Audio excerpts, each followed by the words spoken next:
Imagine a social network where every single post you make isn't just out there, but it's something people can actually collect, maybe even own. Yeah, like a little piece of your digital self. Exactly. Or where your friendships, your connections aren't just numbers in some database, but, actual assets you control. Sounds pretty wild, doesn't it? It does. But look, that's the kind of hot topic bubbling up right now in the crypto world, especially with decentralized social networks really taking off and all the buzz around creator coins on places like Zora. It's fascinating. So today, we're going deep. We're going to unpack this really surprising evolution of how we connect online. From, the super idealistic beginnings Right. to today's pretty radical financialization of almost everything.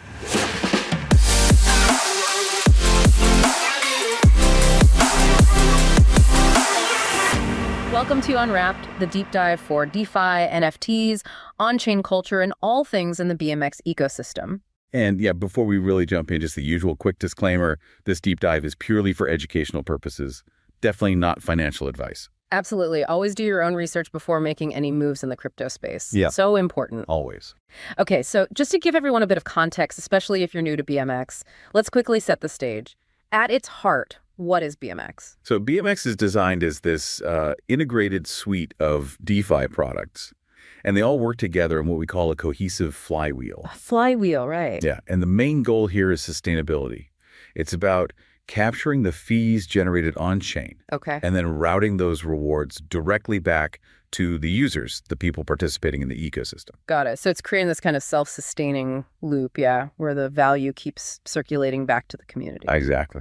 And a big piece of that puzzle coming up soon is the Deli Swap decentralized exchange, right? That's right. Deli Swap is on the horizon. It's built on Uniswap v4, so it's focusing really heavily on capital efficiency. Yeah. It's a key part because it allows for that seamless trading within the BMX world. And what's, I think, really compelling about BMX's economic model is its commitment to zero emissions. All the tokens are already out there in circulation. Wow, okay. Which is, a pretty powerful statement about his long-term view and avoiding that kind of inflationary pressure you see elsewhere. Zero emissions, that definitely stands out compared to a lot of projects we've seen. Speaks to a different philosophy.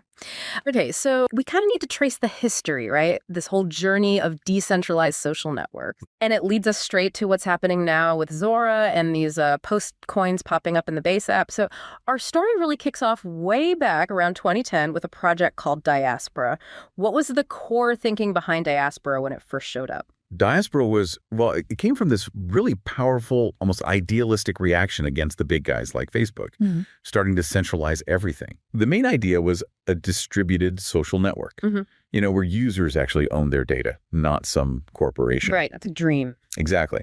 You use these independent servers called pods, and the promise was no ads, no selling your data, just pure privacy-first, community-owned social interaction. Okay. It even had this feature called aspects for really detailed privacy control. You could group contacts and share only with certain circles. Honestly, way ahead of its time. That sounds amazing on paper. Seriously. But for anyone who actually tried using it back then, what was the experience like? The UX. Yeah, that was, let's say, clunky. Yeah. Definitely clunky. Okay. Onboarding was a huge barrier. Like, imagine being a regular person and suddenly you have to pick a pod from this list of hundreds.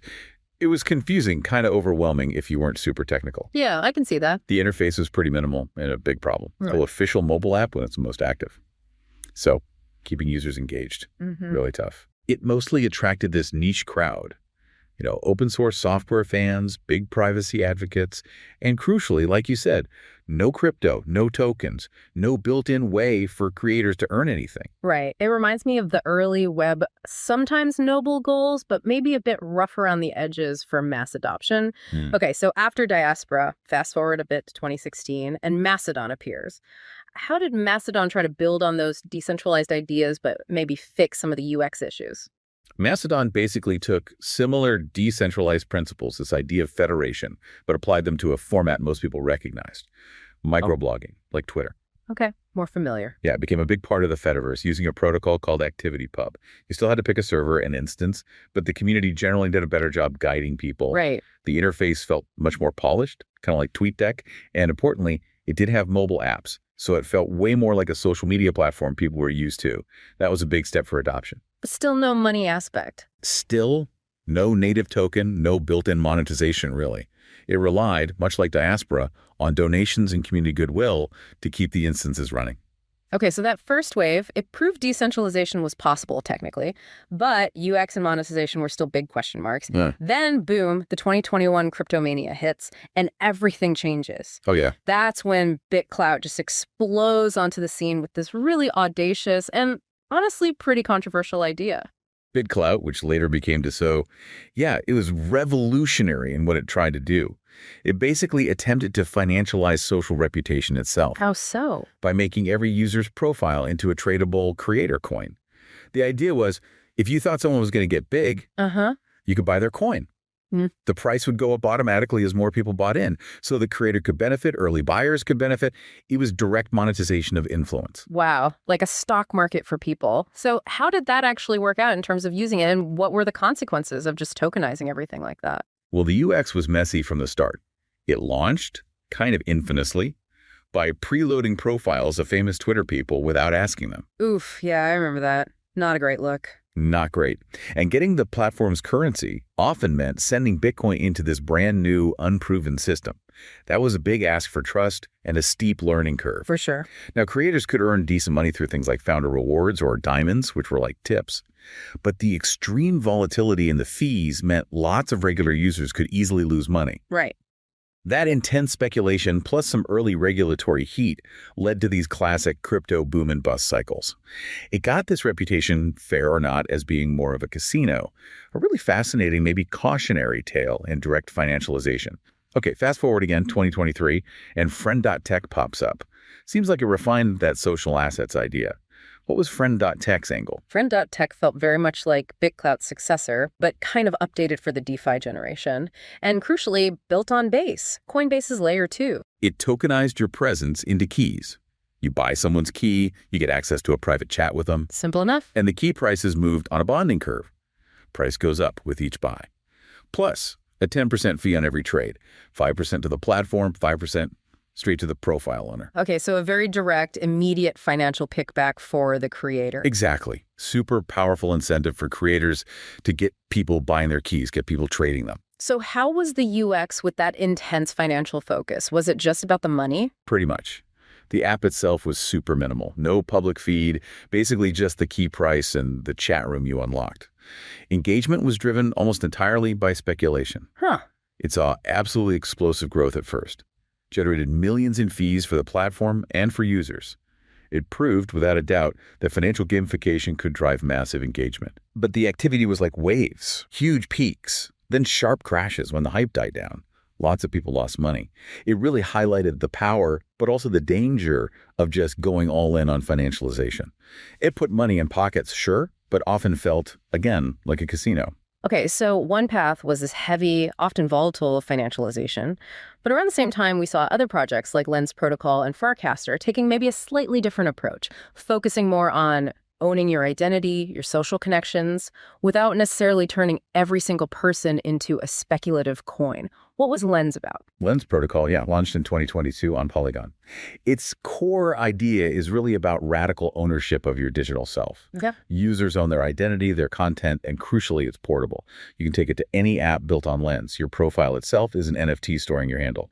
All your posts, your follows, they're tied to that NFT on chain. So following someone might even mint an NFT. Exactly. A follow NFT could land in your wallet. That's real ownership. But putting everything on chain, what was the user experience like, especially early days? Did it feel crypto? Well, the UX really depends on the front-end app you use, like Lenster, for example. I think you feel pretty familiar.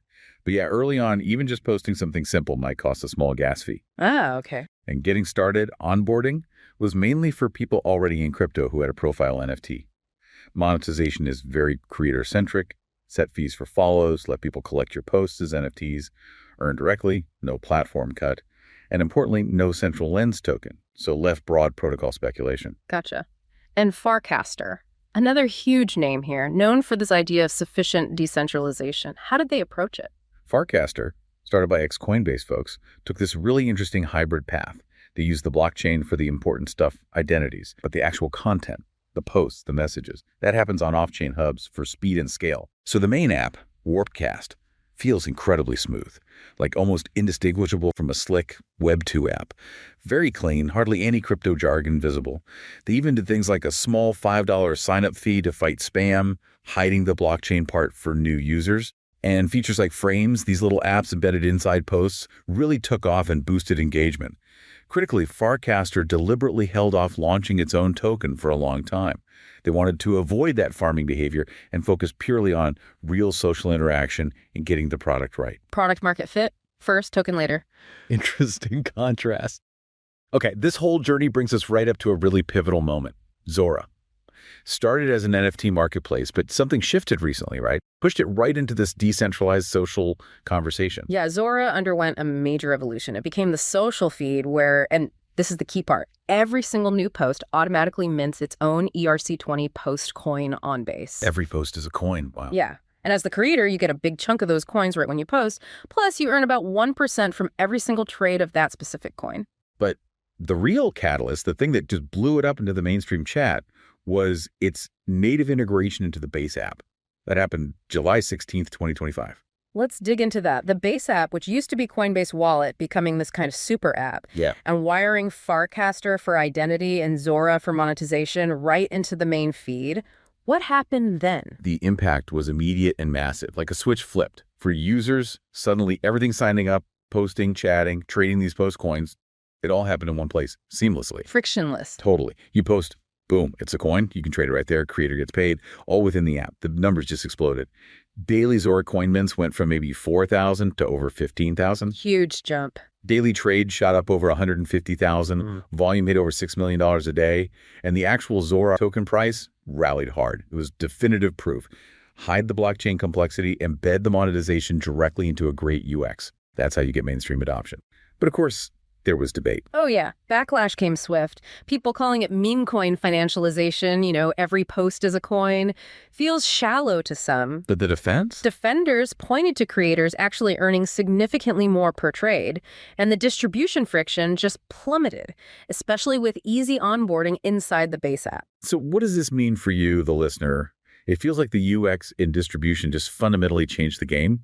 We went from clunky pod pickers in Diaspora to these smooth consumer-grade apps where Farcaster ID and Zora monetization are just there behind the scenes. It normalized content as a market for a much wider audience. And what's fascinating now is, okay, Zora clearly normalized content as a market, but it throws up that big question again, long-term sustainability. How do you avoid it just becoming a speculation engine? How do you make sure the value goes to real creativity and community, not just hype and quick flips? That's the million-dollar question, isn't it? How do we avoid turning everything into pure speculation? And this is where maybe we can think about other models. Like hypothetically, how could a project like BMX, with its focus on sustainability, offer ways to keep monetization on chain, but maybe temper the speculation? Right. It's a hypothetical, but you can imagine how BMX's existing pieces could fit together here.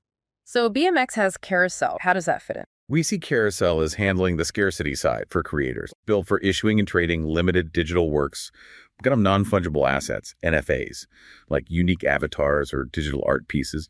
It uses verifiable randomness for fairness in things like mints, and crucially, royalties are enforced right at the smart contract level.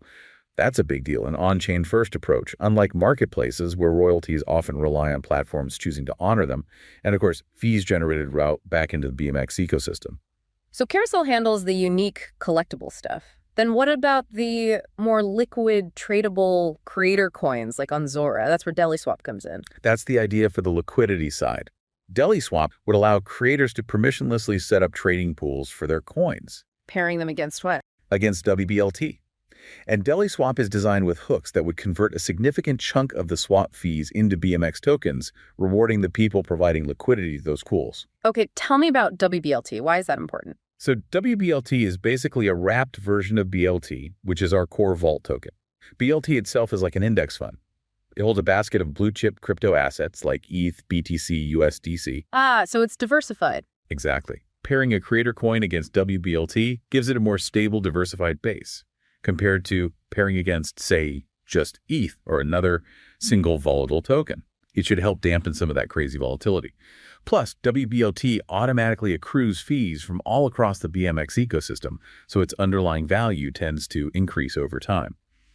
And I remember you mentioning BMX added custom routing for wBLT across aggregators. What does that mean for users? It means if these creator coin pools existed using wBLT, trades could tap into the existing order flow across the market, potentially getting better prices and a smoother experience. Yeah. Like the system automatically finds the best path for your swap. So putting this hypothetical BMX integration together, the goal is what?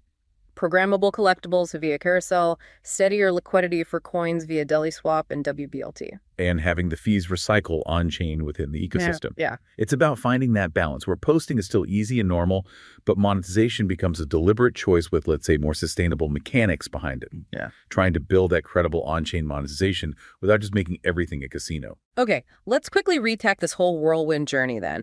We went from Diaspora's early ideals privacy first Through BitClout's wild, speculative token experiment. to the much smoother UX of platforms like Farcaster and Lens focusing on ownership or usability. And finally, landing on Zora's big breakthrough moment, supercharged by the base app integration. It's really clear that user experience has come a massively long way. And the ways people are thinking about tokenomics, about direct creator rewards, have evolved dramatically. Absolutely. And the core tension, the thing everyone's still grappling with, is how to balance that user control and decentralization we all want with monetization that actually works and keeps people engaged. Without turning social media into just another financial market. Exactly. The whole space is actively learning, experimenting, trying to figure out sustainable models that empower creators but keep the social in social media. It's a tough balance, but a really important one to get right. It really is. Which is where BMX comes into the picture, offering a different approach. That's the idea. Building on these breakthroughs, but trying to keep monetization on-chain without tipping too far into pure speculation. It's about aiming for a more sustainable, less speculative path for creators to monetize on-chain. It's all about that capital efficiency, which I think leaves us with a really important question to ponder, doesn't it? Yeah. As decentralized social media keeps evolving, can platforms truly strike that balance? Genuine social connection and powerful direct financial incentives for creators without the whole thing just turning into one big speculative feed. That is definitely something to think about long after this deep dive. We really encourage you, our listeners, to check out these platforms, explore them. It's such an exciting mix of social change and financial innovation happening right now. That's our deep dive for today. Thank you so much for joining us. You can follow BMX on X. The handle is @BMX DeFi. Please subscribe to our YouTube channel. That's youtube.com/BMX DeFi. And of course, listen to our podcast wherever you get your podcasts, Apple Podcasts, Spotify, Amazon Music.